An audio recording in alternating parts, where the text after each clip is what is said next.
Ah là là, je sais pas quoi faire. Tu sais cette fille que je t'ai parlé, la Barbara? Ouais.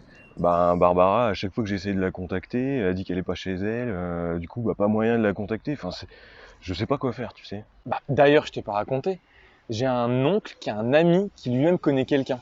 Et ben ce gars-là, apparemment, il développe un téléphone sans fil. Putain, dingue! Mais comment ça marche? En vrai, je sais pas. Apparemment, c'est des sortes d'ondes qui se déplacent sur la Terre. Enfin, j'ai pas tout compris. Ah ouais, d'accord. Bah, franchement, j'y crois pas du tout, tu vois? Parce que, nous, à la maison, on vient de s'acheter un Minitel. Putain, je peux dire que ça dépote, hein. Alors, en même temps, tu me parles du Minitel, tout de suite le top du top. Rien que imagine dans 20 ans la technologie. On sera en 2000, ça va être fou. Bah, et pire, imagine en 2020. Bah alors là, en 2020, mais les voitures, elles volent et on communique par la pensée, c'est sûr. Ouais, c'est sûr. C'est sûr.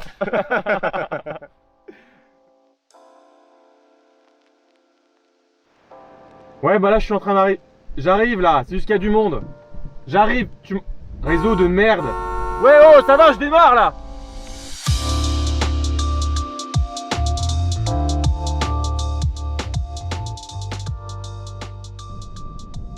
Elle est loin, hein, la vision ultra technologique qu'on a de 2020. Surtout quand on met en perspective toutes les merdes qui nous sont arrivées cette année. Nouveau virus, crise économique qui se profile et une sorte de simili-guerre froide entre les États-Unis et un ancien pays communiste, ici la Chine. On a vraiment l'impression d'être toujours dans les années 80. Mais 2020, c'est aussi et surtout le déploiement massif de la 5G. Vous avez été nombreux à me demander ce que je pensais de cette technologie, de vous expliquer ce qu'était la 5G, les avantages et les inconvénients. Alors là, on rentre au studio et je vous en parle. La 5G entre avantages et inconvénients, c'est tout de suite. Et hop. Avant de parler de la 5G, on va déjà revenir à la base. Dans les années 80, et c'est ce que vous avez vu dans l'introduction, en fait c'était la 1G. Et c'était un réseau qui ne servait à faire transiter que la voix. Ensuite, on a eu la 2G qui est sortie dans les années 90 et qu'on appelait le réseau GSM.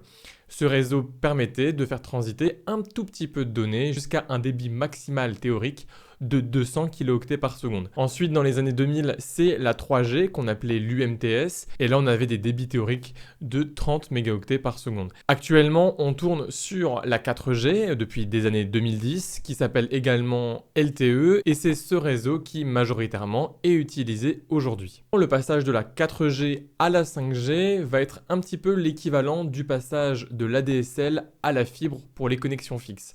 Et pour y arriver, de nombreux changements ont dû être opérés. Globalement, la 5G, c'est 4 promesses.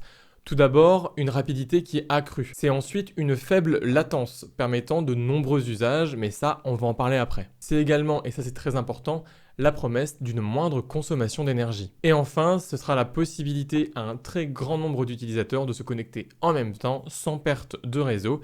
Et ça, c'est quelque chose qui fait un petit peu défaut à la 4G en ce moment. En effet, vous avez forcément dû faire l'expérience si vous avez été dans un stade, lors d'une grande manifestation ou autre chose.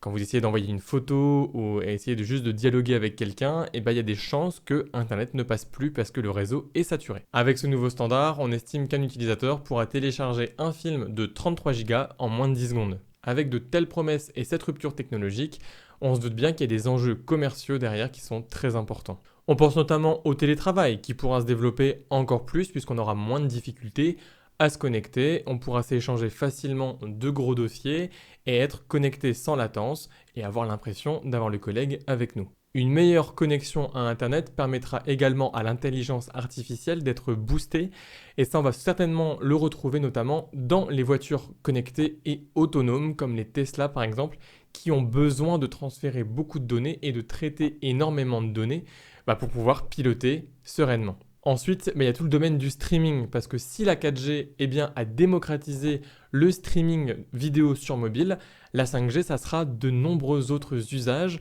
notamment le gaming, avec de nombreux acteurs qui sont déjà sur les starting blocks. Je pense à Google avec Stadia ou encore à Ubisoft, à Microsoft.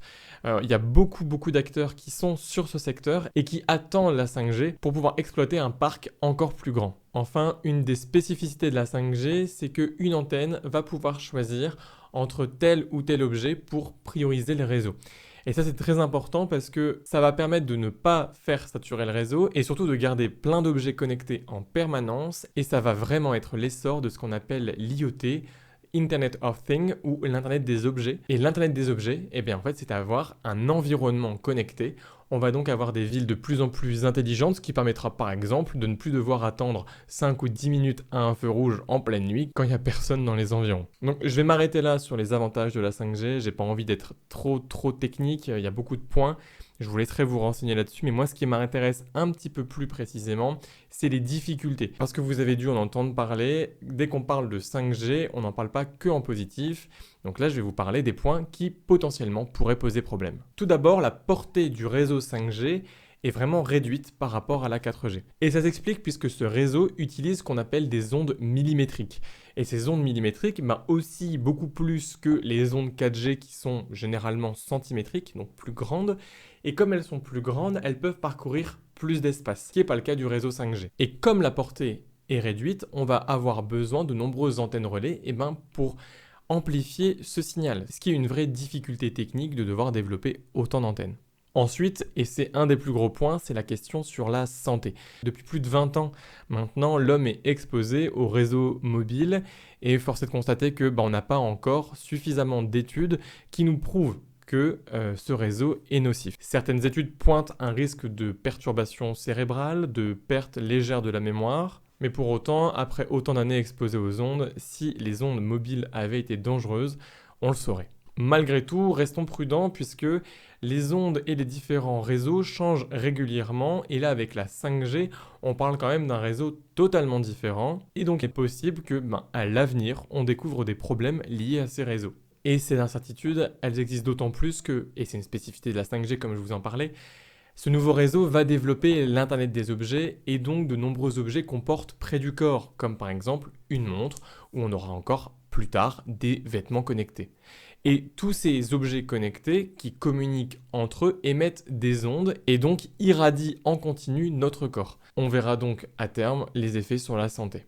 Autre difficulté, et ça aussi c'est un gros morceau parce que vous n'avez pas pu passer à côté, c'est la question de la sécurité nationale. En effet, disposer d'équipementiers de télécom est un vrai enjeu stratégique de souveraineté et de sécurité nationale. Niveau équipementier, la Chine en a deux, ZTE et Huawei, et en Europe, on en a deux également, Nokia et Ericsson. Et dans l'histoire de la 5G, c'est surtout Huawei qui en pâtit, puisqu'il fait l'objet d'une défiance de la part de la majorité des pays occidentaux. Ces pays occidentaux redoutent que Huawei serve de cheval de Troie à la Chine et serve d'outil d'espionnage au pouvoir chinois. C'est ainsi que les États-Unis, l'Australie, la Nouvelle-Zélande ou encore le Japon ont banni Huawei du marché de la 5G.